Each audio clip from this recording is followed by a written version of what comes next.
London society is a machine fueled by cruelty and silk. The rules are simple. Punch down, kiss up, and never, ever make a scene. Beatrice knew the rules perfectly well. She simply didn't care to follow them. When she stepped between a vicious, social-climbing debutante and an eccentric old woman in a crowded modiste shop, she thought she was just saving a pensioner from a bad afternoon.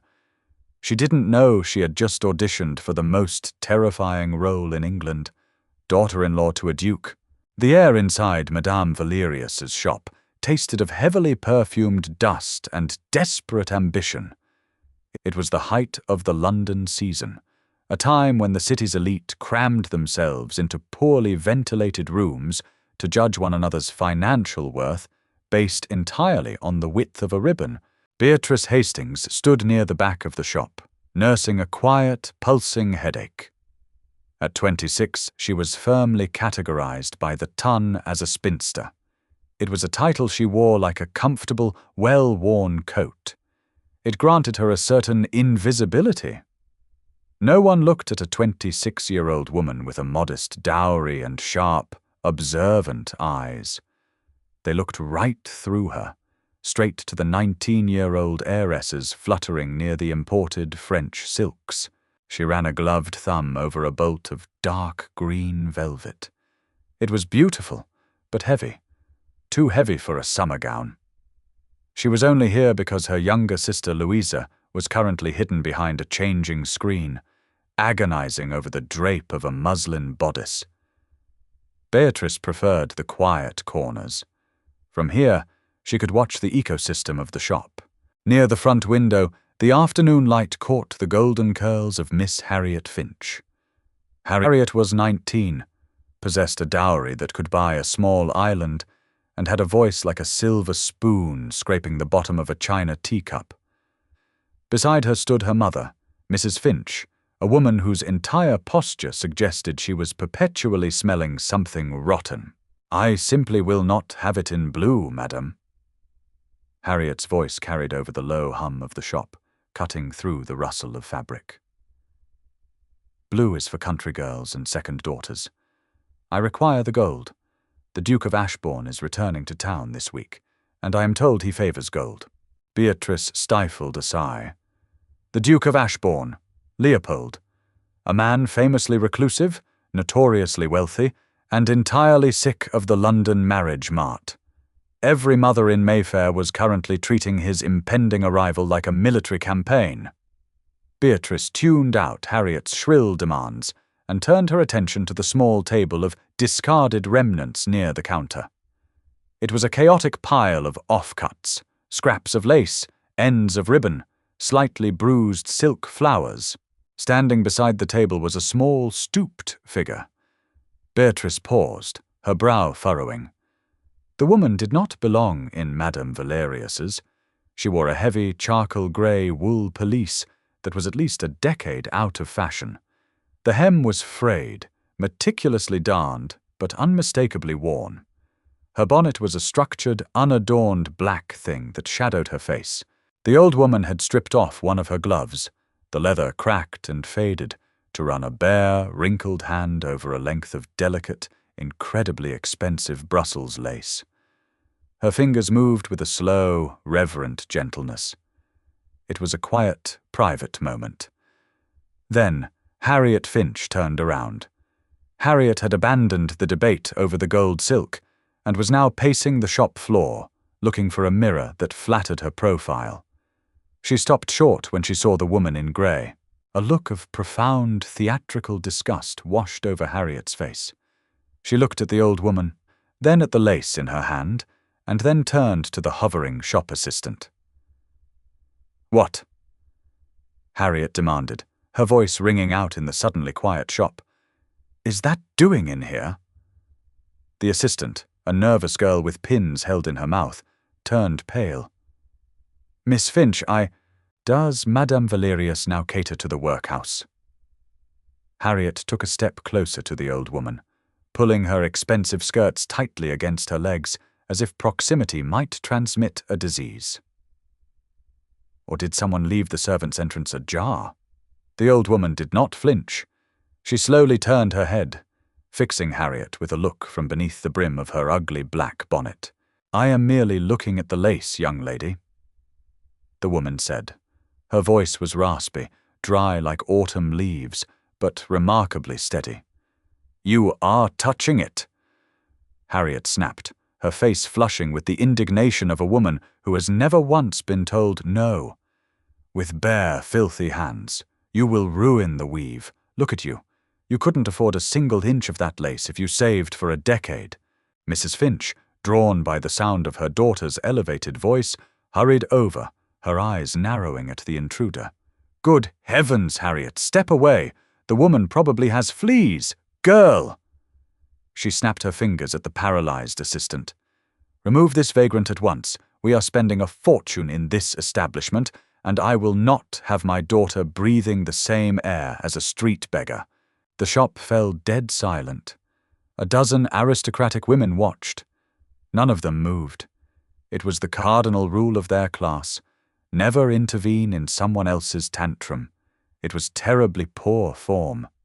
Beatrice felt the familiar hot prickle of anger at the base of her neck. She looked at the old woman. The woman stood perfectly still, her thin shoulders squared, still holding the edge of the Brussels lace. There was no fear in her posture, only a deep, profound weariness. Beatrice dropped the bolt of green velvet. Beatrice closed the distance across the shop floor in 4 long strides. She didn't hurry. Hurrying showed panic. She walked with the measured, heavy tread of someone completely comfortable in her own authority. "Miss Finch," Beatrice said. Her voice wasn't loud, but it possessed a specific, cold resonance that made Harriet jump. Harriet whipped around, her eyes wide. When she saw it was only Beatrice Hastings, the spinster with the mediocre dowry, her expression soured. "Miss Hastings, this does not concern you." "You are quite right," Beatrice said, stopping beside the old woman. She was taller than Harriet by several inches, a physical advantage she rarely used, but was currently very grateful for. "It does not concern me. However, your volume is giving me a migraine, and I am finding your lack of basic manners deeply offensive." A collective gasp echoed from the corners of the room. Mrs. Finch puffed up like an angry pigeon. "How dare you! My daughter is merely pointing out that a beggar has infiltrated a respectable establishment." "A beggar?" Beatrice interrupted, her tone conversational. She turned to look at the old woman. Up close, the frayed edges of the woman's coat were visible. Yes. But Beatrice also noticed that the wool, though old, was impeccably clean. The woman's eyes, caught in the shadow of the bonnet, were a startling, piercing blue. They were bright, intelligent, and highly amused. Beatrice looked back at Harriet. "I see no beggar, Miss Finch. I see an elderly woman admiring a piece of lace. I also see a young woman behaving with all the grace and dignity of a cornered badger." Harriet's mouth fell open. You cannot speak to me like that. I am a Finch. My father—" "Your father earned his fortune in shipping, if I recall," Beatrice said smoothly. "A highly respectable trade, which makes it all the more baffling why you act as though you were born with a crown on your head rather than a ledger in your hand. Wealth, Miss Finch, can buy you a gold silk gown. It apparently cannot buy you a shred of common decency." "Get out!" Mrs. Finch shrieked at the shop assistant. "Throw them both out. I will take my business to Madame Celeste." "You are perfectly welcome to do so," Beatrice countered, stepping slightly in front of the old woman, shielding her from the Finch's venom. "Though I hear Madame Celeste requires her clients to possess a modicum of class, you might find the entrance requirement somewhat steep." Harriet looked like she might burst into tears of pure rage. She opened her mouth, closed it, and finally settled on a vicious glare. "You will regret this, Beatrice Hastings. You are a nobody, a dried-up spinster who will die alone. Do not think society will not hear of how you defend the gutter trash over your betters." "If you are my better, Miss Finch." Beatrice said softly, her eyes entirely dead. "Then I welcome the grave." Harriet spun on her heel, her skirt snapping like a whip. "Come, mother, I will not stay in this squalor a moment longer." They stormed toward the door, scattering assistants like frightened birds. The bell above the door violently chimed as they exited, slamming the heavy glass behind them. The silence that followed was thick and heavy. The other patrons of the shop immediately looked away, suddenly fascinated by gloves and ribbons, pretending they hadn't just witnessed a social execution. Beatrice let out a long, slow breath, feeling the adrenaline begin to crash. Her hands were shaking slightly. She hated making scenes. She hated the spotlight. "Well," a dry, raspy voice said from beside her. "That was remarkably vicious." Beatrice turned. The old woman had not moved. She was still holding the Brussels lace, looking up at Beatrice with those startling blue eyes. There was a faint, crooked smile on her thin lips. "I apologize," Beatrice said, her voice dropping to a softer register. She offered a tired smile. "Fear I have a terrible temper when it comes to bullies. Are you all right, madam?" "I am quite well," the woman said. She looked down at the lace in her hand. "Though I fear I have caused a disruption, the young lady was correct in one regard. I cannot afford this lace." Beatrice looked at the delicate, spider-web pattern of the fabric. It was beautiful. "It is meant to be admired," Beatrice said gently.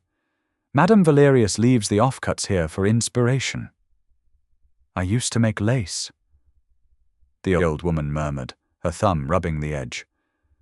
"A long time ago. My hands." She held up her bare hand. The joints were swollen, the fingers slightly twisted with age and arthritis. "My hands do not obey me anymore. I merely wished to feel the quality." Beatrice's chest tightened. There was something about the woman, a quiet, unbroken dignity, that made Beatrice's heart ache. The cruelty of the world, especially the London world, was so casual. It ground people into dust without a second thought. "It is beautiful work," Beatrice said. She looked toward the counter.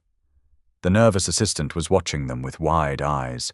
Beatrice reached into her reticule. She withdrew a small leather purse. She didn't have much pin money. Her father's estate was heavily entailed, and her brother was notoriously tight-fisted.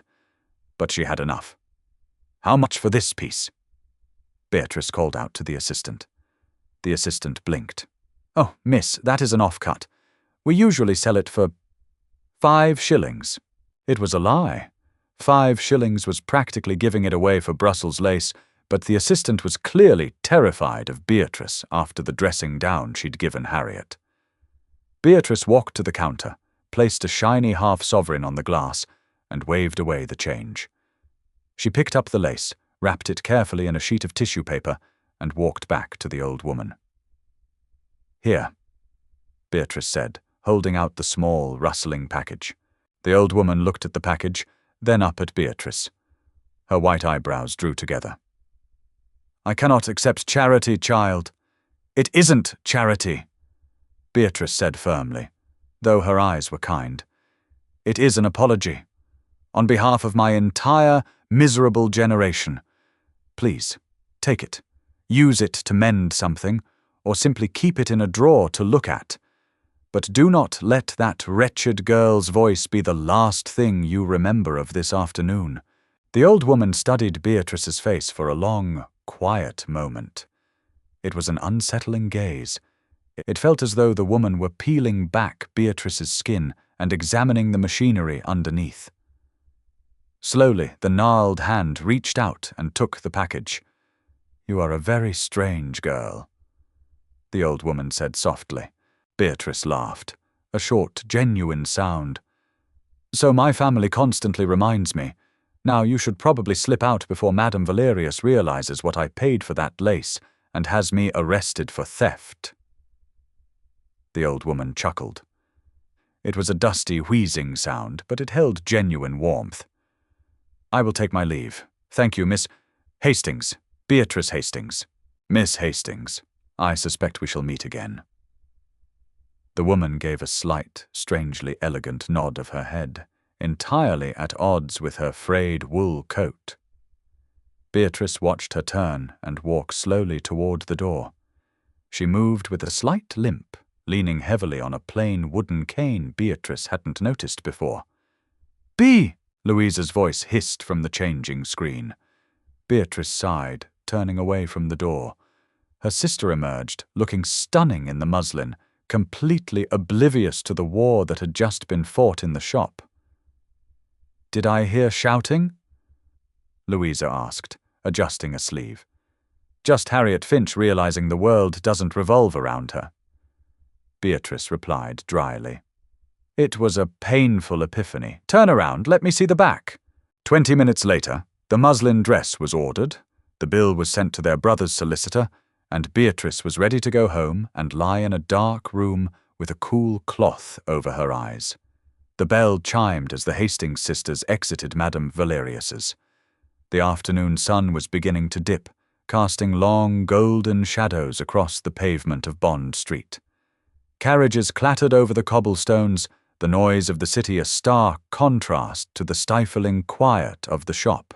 Beatrice stood on the pavement, pulling on her gloves, when she noticed a commotion down the street. Traffic had stopped. A massive, lacquered black carriage, pulled by 4 magnificent, perfectly matched midnight black geldings, was blocking the intersection. It was a vehicle designed to intimidate. No crest was visible on the door, but it didn't need one. Everything about it screamed immense, unfathomable wealth.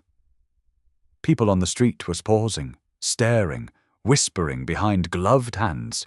Beatrice frowned, squinting against the sun. Standing on the curb, right near the intimidating carriage, was the old woman in the grey coat. She looked small and vulnerable against the massive, gleaming wheels. Beatrice's protective instinct flared again. Is she lost? Is the driver harassing her for standing in the way? "Wait here," Beatrice told Louisa, who was busy fixing her bonnet in a shop window's reflection. Beatrice hurried down the pavement, dodging pedestrians. As she got closer, the door to the black carriage swung open. The man who stepped down did not belong in the middle of a bustling London street. He belonged in a Gothic novel or leading a cavalry charge. He was tall, impossibly tall, with broad shoulders tailored flawlessly into a dark, superfine coat. His hair was black, swept back from a harsh, aristocratic face with high cheekbones and a jaw that looked carved from granite.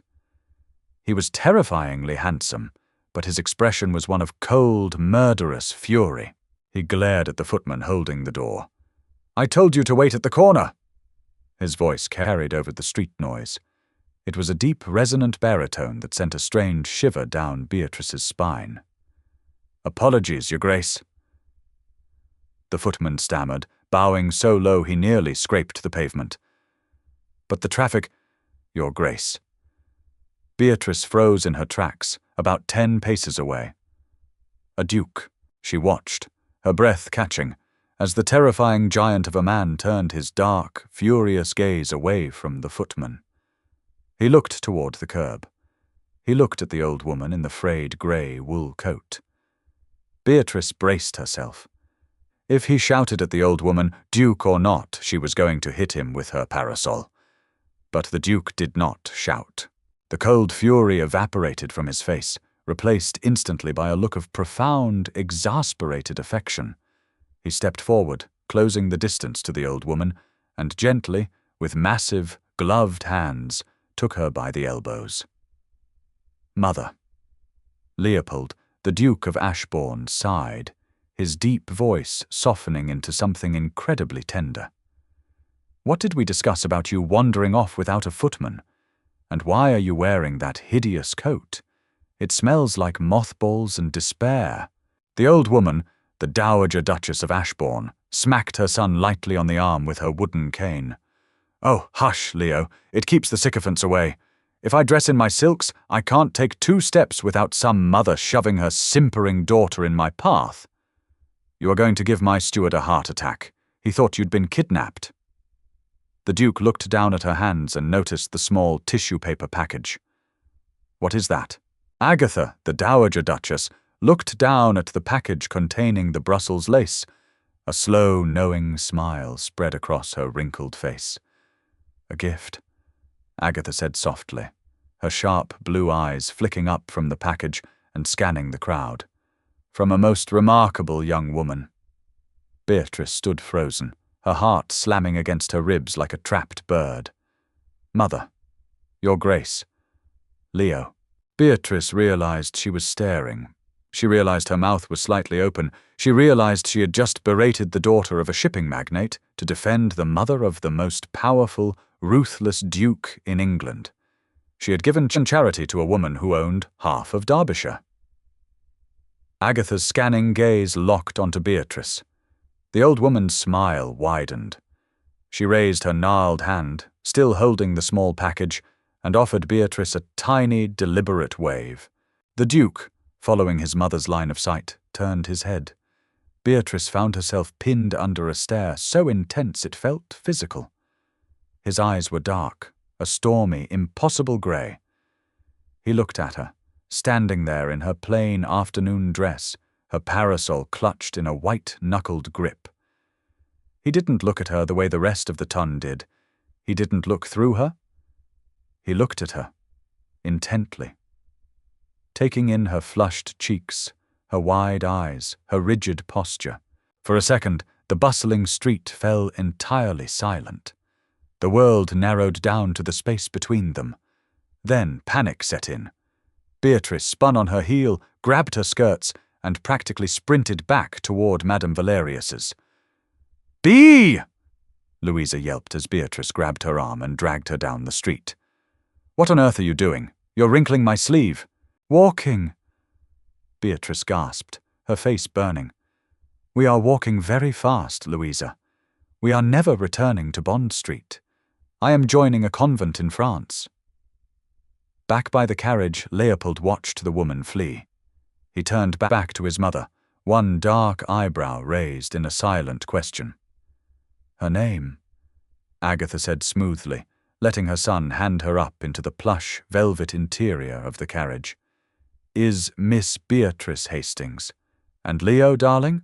Leopold stepped in after her, pulling the door shut. "Yes, mother?" Agatha unwrapped the tissue paper, smoothing the Brussels lace over her lap. "Cancel our return to the country. I believe we are staying for the remainder of the season." The invitation arrived on a Tuesday, delivered by a footman wearing livery that cost more than Beatrice's annual wardrobe allowance. It lay on the silver salver in the Hastings' cramped morning room like an unexploded bomb, thick cream-colored vellum, a heavy wax seal bearing the crest of a roaring lion. Beatrice's older brother, Richard, stared at it. He had paused mid-bite of his toast, a crumb clinging to his lower lip. Richard was a man who calculated the monetary value of every interaction he had before speaking. Currently, his brain was short-circuiting. "The Duke of Ashbourne," Richard said. He spoke the name as if uttering a prayer in a crumbling church. "He is hosting a ball. On Friday." Louisa snatched the heavy card from the salver, her eyes scanning the elegant script. "It's addressed to the family, Richard. All of us. Even Bee." Beatrice took a slow, deliberate sip of her tea. It was lukewarm and slightly bitter. She swallowed it without grimacing. "I assure you I have no desire to attend. You and Louisa can go and represent the Hastings' interests perfectly well." "Don't be absurd," Richard snapped, suddenly animated. He tossed his napkin onto the table. "You will go. Do you have any idea what this means?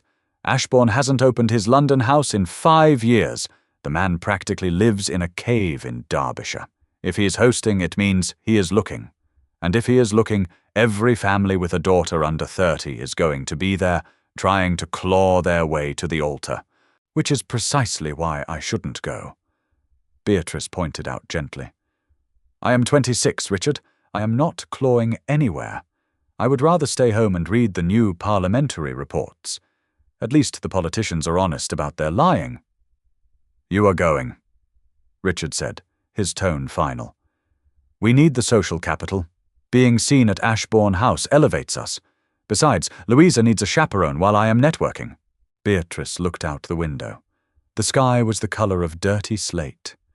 She knew exactly why that invitation had arrived. It had nothing to do with Richard's non-existent political influence or Louisa's pretty face. It had everything to do with a piece of Brussels lace and a frail woman in a frayed coat. "I suspect we shall meet again." The Dowager Duchess's words echoed in Beatrice's mind, sharp and dry as a winter branch. It wasn't an invitation. It was a summons. By Thursday, the entire ton was vibrating with a hysterical, frantic energy. Modistes were working their seamstresses to the bone. Florists were ransacked. The rumour mill was churning out wild theories. The most prominent theory, loudly broadcasted by Mrs. Finch at a Tuesday music hall, was that the Duke had seen Harriet through the window of Madame Valerius's shop on his way through town, had been instantly captivated by her golden profile, and decided to throw a ball solely to secure an introduction. Beatrice had listened to this theory from a corner of the room, her face perfectly blank. "She is insufferable," Louisa had whispered, watching Harriet preen by the pianoforte. "She is terrified," Beatrice corrected quietly. "Loud people usually are. If she stops talking about how inevitable her triumph is, she might have to consider the possibility of failure." Now, standing before her narrow bedroom mirror on Friday evening, Beatrice prepared for the slaughter. She had refused to buy a new dress. Instead, she wore her darkest, least obtrusive gown, a deep plum silk that swallowed the light. She wore no jewelry, save for a simple string of seed pearls that had belonged to her mother. Her dark hair was pulled back severely, anchored with heavy pins. She looked exactly like what she intended to be, part of the furniture. "You look like you are going to a very fashionable funeral," Louisa observed, leaning in the doorway. Louisa, by contrast, looked like a spun sugar confection in pale pink. "I am," Beatrice said, turning away from the glass. I am going to the funeral of my quiet, uninterrupted life. Let us get this over with." Ashbourne House did not merely occupy space on the square, it dominated it. It was a massive, imposing structure of Portland stone, its dozens of windows blazing with the light of thousands of wax candles. The line of carriages waiting to deposit their aristocratic cargo stretched around the corner. The air inside the ballroom was suffocating. It smelled of crushed orchids, hot wax, and the metallic tang of sweat hidden beneath expensive French perfume. A string orchestra played a lively waltz in the gallery above, but the music was nearly drowned out by the roar of 300 people trying to sound more important than they were. Beatrice immediately initiated her survival protocol. She steered Louisa toward a cluster of potted palms near the terrace doors. It offered a clear view of the room, while providing a physical barrier against the crowd. Richard vanished within 3 minutes, drawn to a group of elderly lords like a moth to a flame. "It is magnificent," Louisa breathed, her eyes wide as she took in the gilded ceiling and the massive crystal chandeliers. "It is loud," Beatrice said. She scanned the room. The social hierarchy was visibly mapped out on the floor. The minor gentry hovered near the walls. The wealthy merchants trying to buy their way into the peerage clustered near the food. And in the center, near the grand staircase, stood the apex predators. Harriet Finch was there. She wore the gold silk. It was, admittedly, a stunning dress, cut dangerously low and draped perfectly. She stood surrounded by her mother and a gaggle of sycophants holding court, her eyes darting constantly toward the empty landing of the staircase. She was waiting for her duke. Beatrice took a step back, letting the shadow of a large fern obscure her face. She just needed to survive 3 hours. 3 hours, and she could go home, take off her shoes, and forget any of this had happened. A sudden collective hush fell over the room. It didn't happen all at once. It rolled from the grand staircase outward, a wave of silence killing the conversation. At the top of the stairs stood Leopold, Duke of Ashbourne. He was wearing stark, severe evening dress. Black coat, white cravat, no medals, no ribbons. He didn't need them. His sheer physical presence commanded the room. He looked down at the sea of expectant faces with an expression of profound, soul-deep exhaustion. He didn't look like a man searching for a bride. He looked like a man evaluating a room full of cattle. Beside him stood the Dowager Duchess. Beatrice's breath hitched. Agatha was transformed. Gone was the frayed grey wool and the ugly black bonnet. She wore a gown of heavy midnight blue velvet that swallowed the light. At her throat rested a sapphire the size of a quail's egg, surrounded by diamonds that threw prisms of light across the walls. She leaned on her wooden cane, but her posture was iron straight. She looked like a queen surveying a slightly disappointing kingdom. The Duke and his mother began their descent. The crowd parted for them, practically pressing themselves into the walls to create a wide path. Harriet Finch stepped forward, right to the edge of the human corridor. Posing perfectly, a bright, practiced smile plastered across her face. Mrs. Finch was practically vibrating with anticipation behind her. Leopold reached the floor. He began to walk. He didn't look at the women throwing themselves into his line of sight. He didn't acknowledge the deep bows of the men. His dark, stormy eyes were scanning the perimeter of the room, moving past the gilded mirrors, past the ice sculptures, past Harriet Finch. Harriet's smile faltered as the Duke walked right by her without breaking his stride. He didn't even blink in her direction. He was walking toward the potted palms. Beatrice felt the blood drain from her face. She instinctively took another step back, her heel hitting the plaster wall. "Don't look at me. Walk past. Please, God, keep walking." But he didn't. The crowd parted ahead of him, leaving a clear, painfully empty stretch of floor between the Duke of Ashbourne and Beatrice Hastings. He stopped a few feet away. Up close, the harsh angles of his face were even more pronounced. The faint shadow of a beard along his jaw suggested he hated his valet as much as he hated this party. He looked down at her. The silence in the ballroom was absolute. 300 pairs of eyes were pinned on the spinster in the plum dress. "Miss Hastings?" Leopold said. His voice was a low, resonant rumble that carried perfectly in the quiet room. Beatrice sank into a flawless, mechanical curtsy. Her mind was racing, trying to find a way to deflect this, to disappear. "Your Grace," she said, keeping her eyes fixed on the silver buckles of his shoes. "Look at me."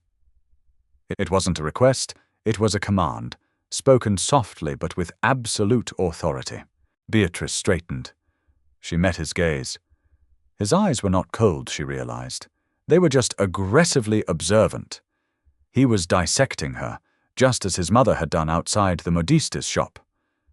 "My mother informed me that I owed a debt to a woman in a modiste shop," Leopold said slowly, loud enough for the closest bystanders to hear. "She told me this woman defended a stranger against a remarkably vicious attack by a young girl with more money than sense." A sharp, collective intake of breath echoed from the center of the room. Harriet Finch let out a strangled squeak. Leopold didn't break eye contact with Beatrice. "I assumed my mother was exaggerating.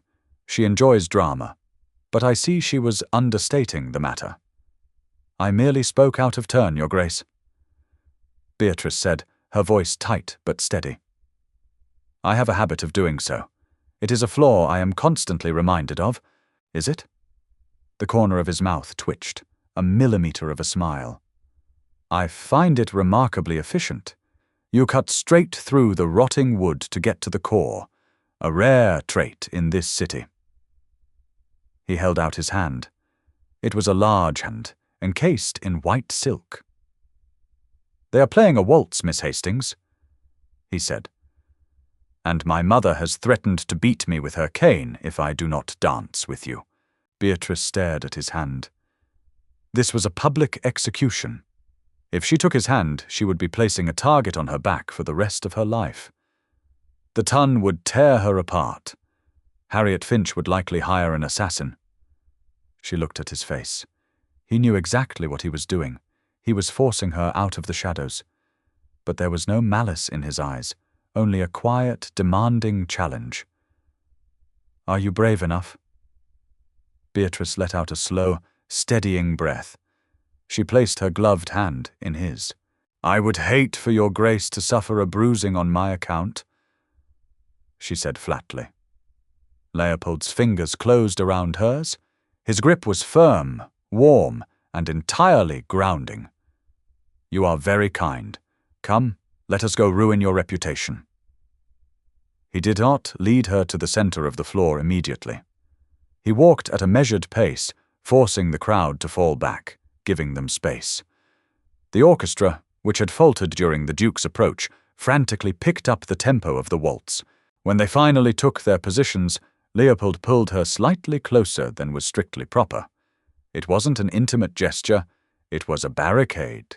It insulated them from the hundreds of glaring eyes pressing in on them. "You are stiff, Miss Hastings," Leopold noted as he swept her into the first turn. His movements were precise, powerful, and utterly effortless. He didn't dance. He navigated the floor like a captain steering a warship through a narrow channel. "I am terrified, Your Grace," Beatrice replied, honestly, keeping her voice low. "There are women in this room currently calculating how to poison my tea. I can feel them staring at the back of my neck." Leopold let out a short, rough laugh. It sounded rusty, as if he didn't use it often. "Let them stare. They are vultures. They only pick at things that are already dead or dying. You, Miss Hastings, are very much alive. I was perfectly content being dead to society," she countered, matching his steps. "Invisibility is a highly underrated survival tactic." "Invisibility is a coward's tactic," he corrected smoothly. "And you are not a coward. A coward does not humiliate a shipping heiress in public to protect an old woman." Beatrice glanced away, looking over his broad shoulder. "I didn't know she was a duchess. If I had known—" "If you had known what?" he prompted, turning them smoothly past a cluster of shocked dowagers. "Would you have walked away? Let Miss Finch continue her tirade?" "No," Beatrice admitted, her jaw tightening. "But I wouldn't have given her a half-sovereign out of pity either. That was incredibly patronizing of me." "My mother," Leopold said, his tone shifting into something warm and distinctly proud, "has an estate that generates £40,000 a year. She owns a collection of rubies that Catherine the Great once tried to buy, and yet that piece of lace you bought her is currently sitting on her vanity table next to her hairbrushes. She hasn't stopped talking about it for 3 days." Beatrice looked back up at him. Why was she wearing that dreadful coat? "Because she finds London ridiculous," he answered simply. "She dresses down to see who will treat her with basic human dignity when she strips away the title and the wealth. It is a cynical game. She usually goes an entire season without finding a single person who passes the test." He paused, his dark eyes locking onto hers again. "Until Tuesday." They moved across the floor in silence for a moment. The physical reality of the man was overwhelming. He didn't smell of cheap cologne like the other men. He smelled of clean linen, saddle leather, and the crisp, cold air of the north. "You do not like the ton either," Beatrice observed, stating a fact rather than asking a question. "I loathe it," Leopold replied without hesitation. It is a marketplace where human beings are weighed, priced, and traded for land and influence. It is degrading to everyone involved. Yet here you are, Beatrice pointed out, a touch of her natural cynicism bleeding through, hosting the biggest market of the year. I am here because my mother required a stage, Leopold said. She wanted to make a point, and the Ashbournes do not make points quietly. A point. Yes. He spun her, the plum silk of her skirt flaring out against his black trousers. She wanted to demonstrate to London what actual grace looks like. She wanted to humiliate the Finch family for their vulgarity. And mostly she wanted to see what you would do when dragged into the light. Beatrice's eyes narrowed. I am not a performing monkey, Your Grace, nor am I a pawn in your mother's social games. I know. Leopold's grip on her waist tightened fractionally. If I thought you were, I wouldn't have asked you to dance. I would have sent you a lovely bouquet of flowers with a polite thank you note and left you to your precious invisibility. The music swelled, signaling the final bars of the waltz. Leopold slowed their movements, bringing them to a stop near the edge of the floor. He didn't step back immediately. He kept her close for 1 second longer than necessary. You are angry, he noted, his voice a low murmur meant only for her. I am annoyed, Beatrice corrected, stepping back and dropping into a quick, sharp curtsy. I do not like being manipulated, even by duchesses. Good, Leopold said. There was a dangerous, fascinating gleam in his eye now. Keep that anger, Miss Hastings. You are going to need it. Before Beatrice could ask what he meant, the Duke offered a stiff, formal bow, turned on his heel, and walked away, disappearing into the crowd toward the card rooms. Beatrice stood alone on the edge of the dance floor. She felt exposed, stripped of her armor. She turned to find Louisa and Richard. Before she could take a step, a shadow fell across her path. It was the Dowager Duchess. She had materialized from the crowd, leaning heavily on her cane, the sapphire at her throat glittering violently in the candlelight. She looked at Beatrice, her sharp blue eyes crinkling at the corners. Well done, my dear, Agatha rasped. You didn't step on his toes once. Your Grace, Beatrice said, her tone guarded. Your son informs me I am part of a demonstration.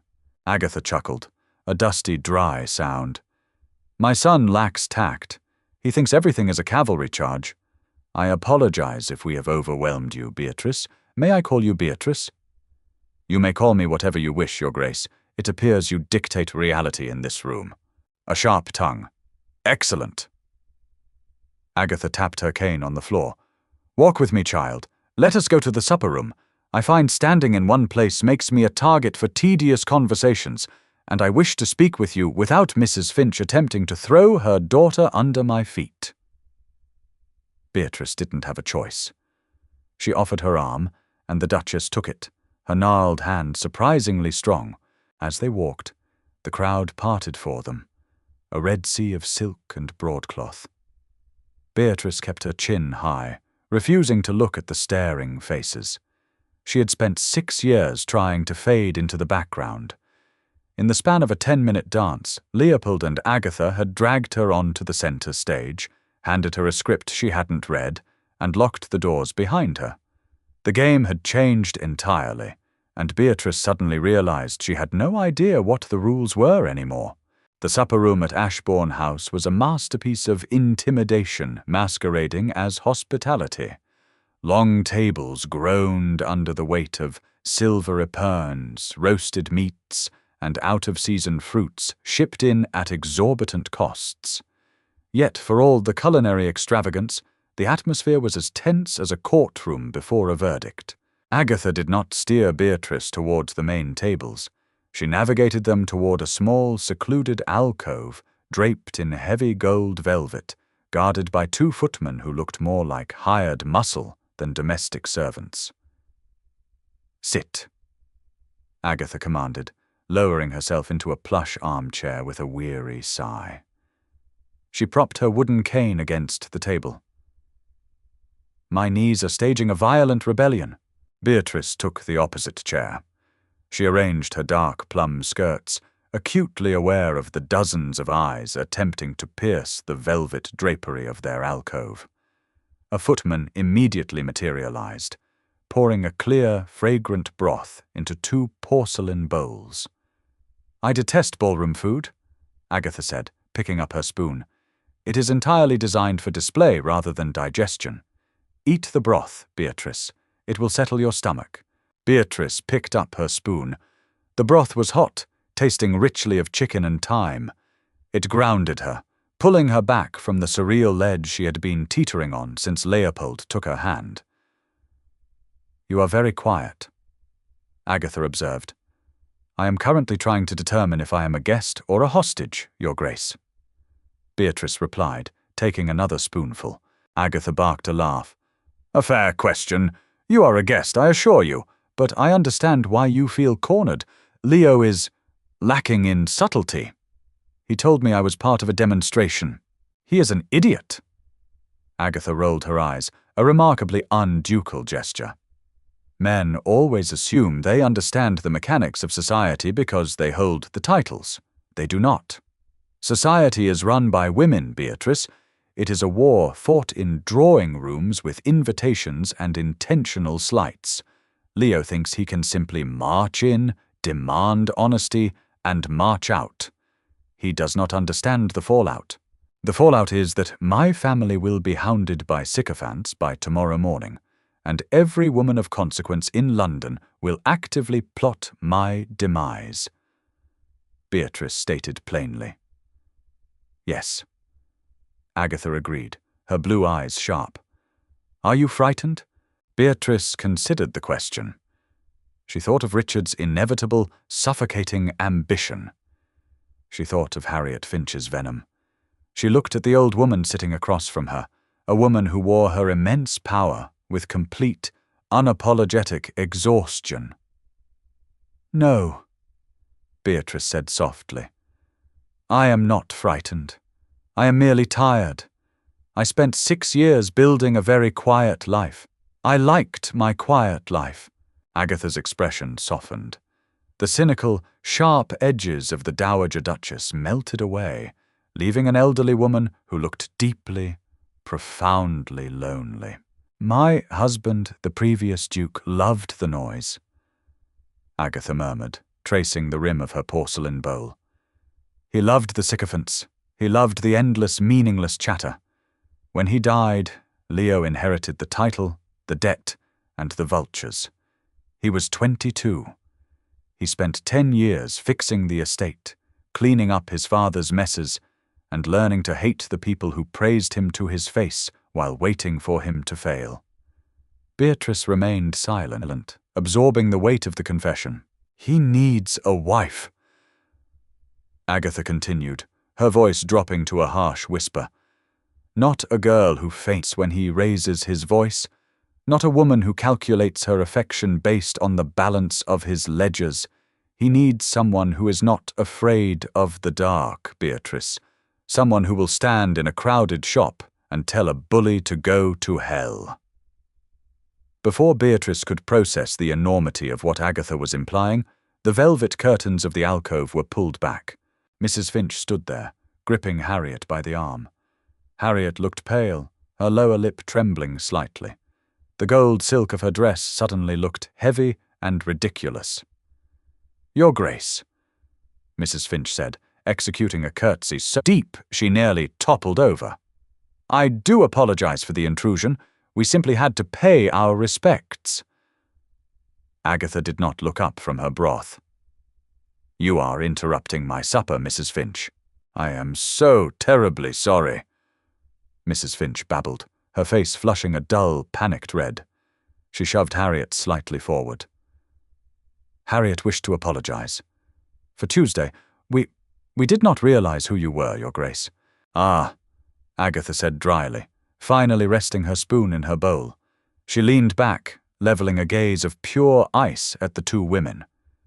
You did not realize I was a duchess, and that, of course, changes the mathematics of your cruelty, does it not? If I were truly a penniless old woman, your daughter's behavior would have been perfectly acceptable. Harriet flinched as if struck. Your Grace, Do not speak to me, Agatha snapped. The sheer authority in her voice made the air in the alcove turn freezing cold. You are a vulgar, cruel little girl. You judge the world entirely by its wrapping because you have absolutely nothing of substance inside your own. I have no interest in your apologies. They are motivated by terror, not regret. Mrs. Finch looked as though she might burst into tears. Your Grace, please. My husband standing— Your husband standing is not my concern, Agatha interrupted. She gestured toward Beatrice, who sat perfectly still. If you wish to apologize, you will apologize to Miss Hastings. She was the one forced to endure your screeching. Mrs. Finch and Harriet both stared at Beatrice. The idea of apologizing to a spinster with a mediocre dowry was visibly agonizing to them. It upended their entire world-view. Beatrice looked at Harriet. She saw the panic, the humiliation, the sheer desperation to cling to a rung on the social ladder. 6 years ago, Beatrice might have felt a spark of vindictive joy. Now she only felt pity. It was a miserable way to live. That will not be necessary, Beatrice said gently, breaking the heavy silence. Agatha frowned. Beatrice, do not let them off the hook. There is no hook, Your Grace, Beatrice replied, keeping her eyes on Harriet. An apology extorted under threat of social ruin is completely worthless. I do not want it. Miss Finch and I understand each other perfectly well. Let us leave it at that. Harriet's mouth parted slightly. She stared at Beatrice, confusion warring with relief on her face. For the first time, the golden girl looked entirely lost. You may go, Beatrice said quietly. Mrs. Finch grabbed her daughter's arm, dropping another hasty, awkward curtsy, and practically dragged Harriet out of the alcove, letting the velvet curtains fall shut behind them. Agatha sighed, picking up her spoon again. You are too merciful. Mercy requires power, Your Grace, Beatrice pointed out, her voice flat. I have none. I merely refused to participate in their degradation. It is exhausting. It is, a deep voice agreed from the shadows just outside the alcove. The heavy curtain was pushed aside, and Leopold stepped in. He looked at his mother, then at Beatrice. The stormy grey of his eyes was entirely focused on her. He had watched the entire exchange. The carriage is ready, Mother, Leopold said, though he didn't look away from Beatrice. The orchestra is playing the final set. The guests will be departing soon. Agatha smiled, a slow, immensely satisfied expression. She reached for her cane. Excellent. I have had enough of this circus. Miss Hastings, it was a profound pleasure sharing supper with you. Beatrice stood, dropping a polite curtsy. Your Grace. Leopold stepped aside to let his mother pass. Agatha walked slowly through the curtains, leaning on her cane, leaving the two of them alone in the dim light of the alcove. Leopold looked down at Beatrice. The silence between them was not uncomfortable. It was heavy, weighted with unsaid things. You did not gloat, Leopold noted, stepping slightly closer. Gloating is for people who are surprised by their own victories, Beatrice said, looking up at him. I did not win anything tonight, Your Grace. I merely survived it. Leopold reached out. For a second, Beatrice thought he was going to touch her face. Instead, his large, warm hand lightly brushed the fabric of her plum sleeve. I will call on you on Monday, Miss Hastings, he said. It wasn't a question. It was a statement of absolute intent. My brother will be thoroughly unbearable, Beatrice warned him, her heart executing a slow, heavy thud against her ribs. I do not care about your brother, Leopold replied quietly. He stepped back, the harsh angles of his face catching the dim candlelight. Good night, Beatrice, He did not wait for a reply.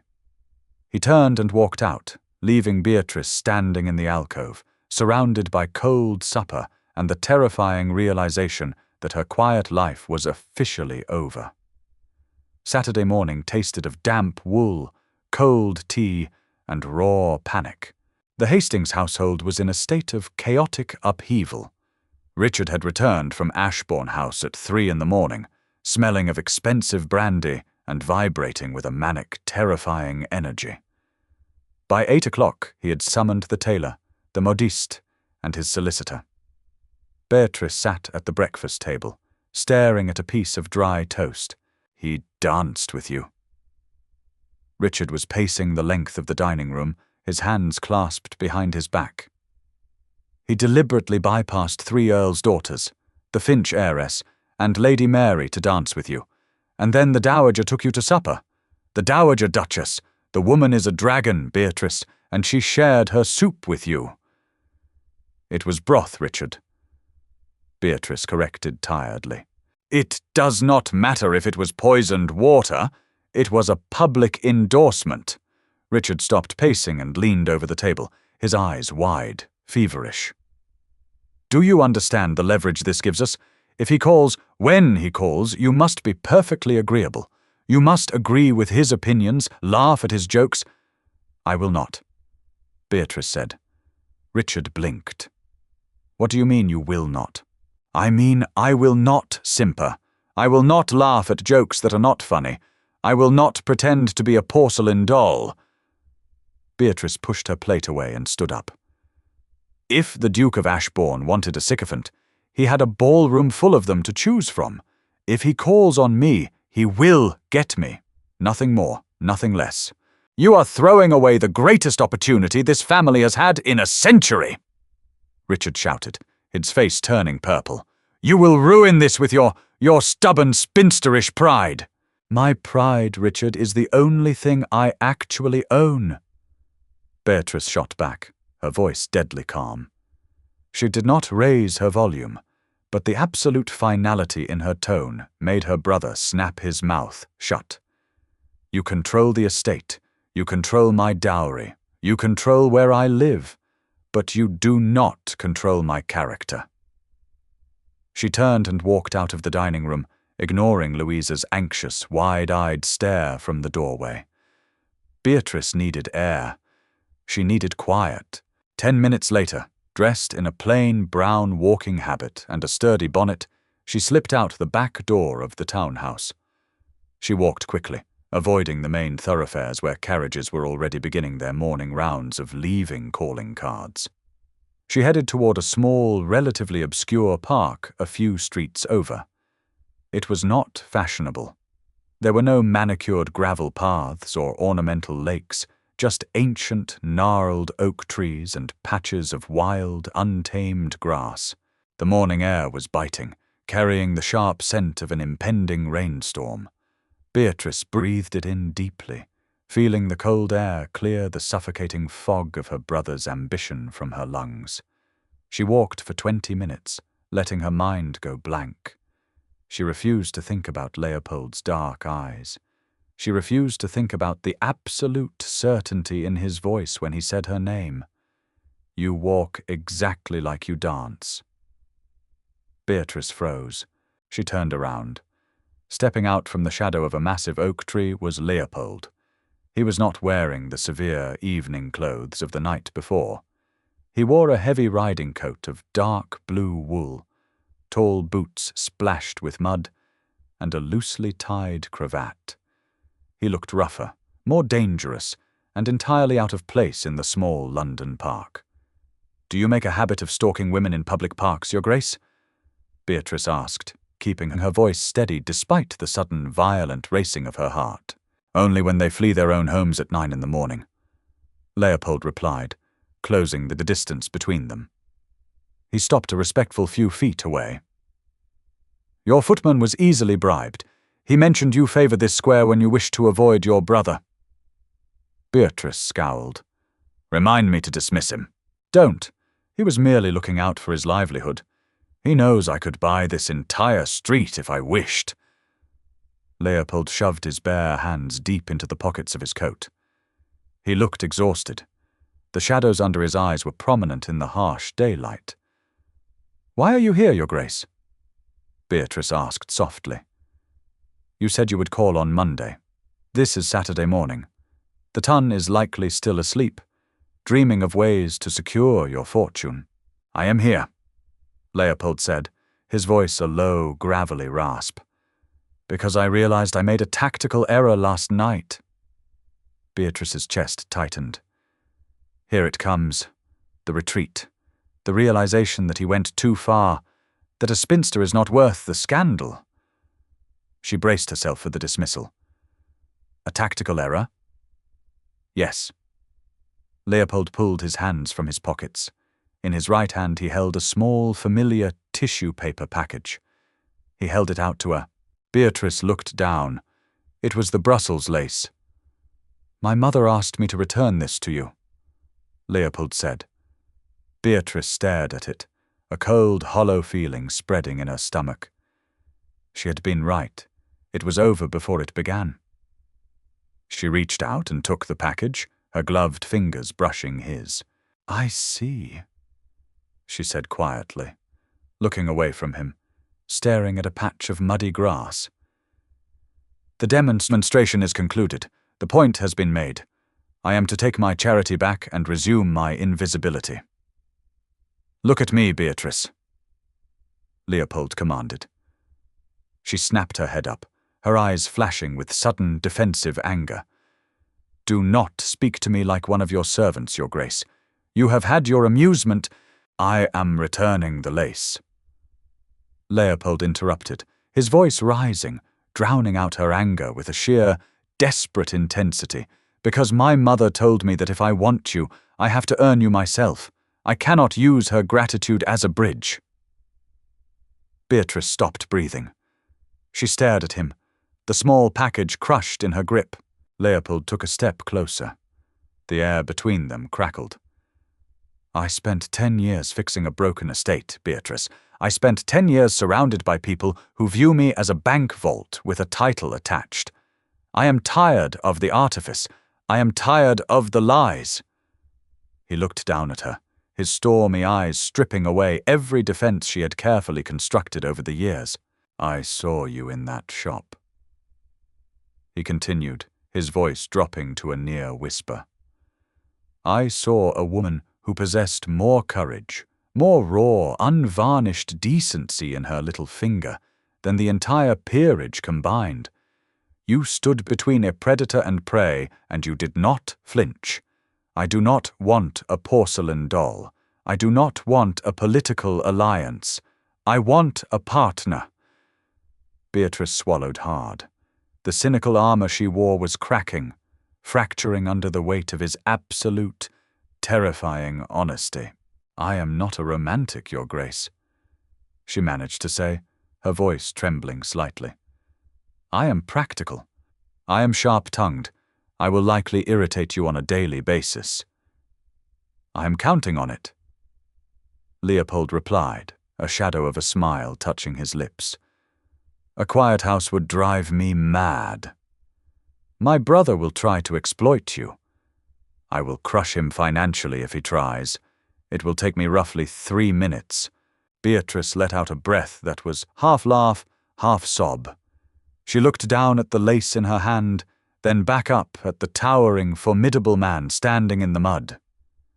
"You are offering a very strange bargain, Leopold," she said, using his Christian name for the first time. Leopold's eyes darkened at the sound of his name on her lips. "I am offering you the truth, Beatrice. No games, no societal mechanics, just a life where you never have to hide in the corners again. Unless you want to, in which case we shall hide together." He did not ask for an answer then. He merely reached out, gently took her hand, pressed a firm, warm kiss to the back of her glove, and stepped away. "I will call on Monday," he said softly, "to ask your brother for permission. Be prepared to catch him when he faints." He turned and walked away, disappearing into the morning mist, leaving Beatrice alone under the oak tree. She looked down at the Brussels lace, the physical proof of a solitary act of kindness that had accidentally altered the trajectory of her entire life. She carefully folded the tissue paper, placed it in her pocket, and began the walk home. For the first time in 6 years, Beatrice Hastings did not look down at the pavement. She looked straight ahead. Monday afternoon arrived like an executioner. Richard paced the Persian rug, his boots carving a frantic trench into the wool. He smelled desperately of bay rum and raw anxiety. Louisa sat frozen on the sofa. Beatrice remained by the window in a plain green day dress, methodically turning the pages of a book she wasn't reading. When the brass knocker finally cracked against the heavy front door, Richard stopped breathing. Leopold walked in, stripping off his leather gloves. He bypassed the customary pleasantries entirely, his sheer physical presence suffocating the room's oxygen. Richard launched into a frantic, groveling bow. "Your Grace, a profound honor. Shall we repair to my study to discuss settlements?" "No," Leopold said. The word dropped like a lead weight. Richard blinked, his greedy smile faltering. "I beg your pardon? The dowry—" "I don't want your sister's dowry," Leopold interrupted, his voice devoid of any warmth. "I want your signature. You will sign a document waiving any future financial claims upon my estate. I am marrying Beatrice. I am not funding your political ambitions or paying your tailors. If you attempt to leverage my name for social or financial gain, I will bankrupt you by Thursday. Do we understand each other?" Richard's mouth opened and closed.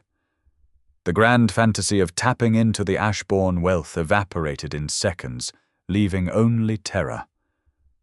I understand." "Good."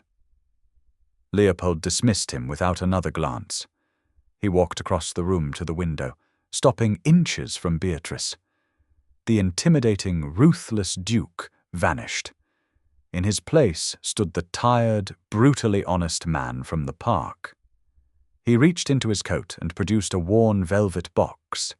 He handed it to her closed. "It belonged to my grandmother," Leopold murmured, his attention entirely on Beatrice. "The tone is entirely too loud. But she loved my grandfather fiercely, and she never let a single person dictate her life. I thought it appropriate." Beatrice held the small, heavy box. She looked up into his stormy grey eyes, tracing the deep lines of exhaustion she knew she could help carry. He wasn't a fairy tale prince. He was a man holding a fortress, offering her a place on the wall. "I require my own library," Beatrice said quietly, holding his gaze. "I will not be confined to a drawing room, and I will not tolerate being managed." "You get the East Wing," Leopold replied smoothly.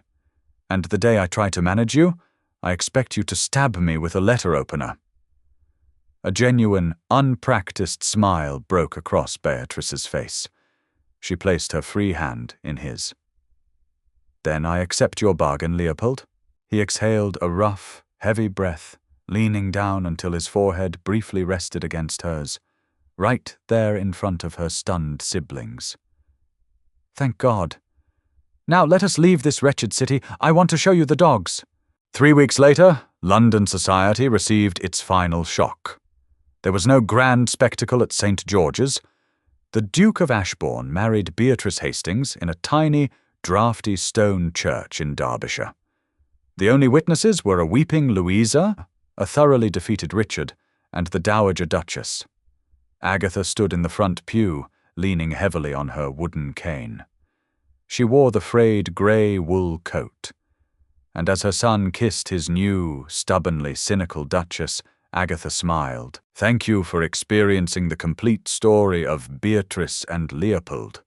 If you loved seeing a cynical, sharp-tongued heroine bypass the toxic rules of high society to find an equally grounded, powerful partner, please smash that like button. It helps this channel grow and tells the algorithm to bring you more grounded historical romance dramas. Don't forget to share this video with fellow romance fans who appreciate a story where actions speak louder than empty words. Subscribe and ring the bell for more original storytelling. What was your favorite moment? Tell me in the comments below.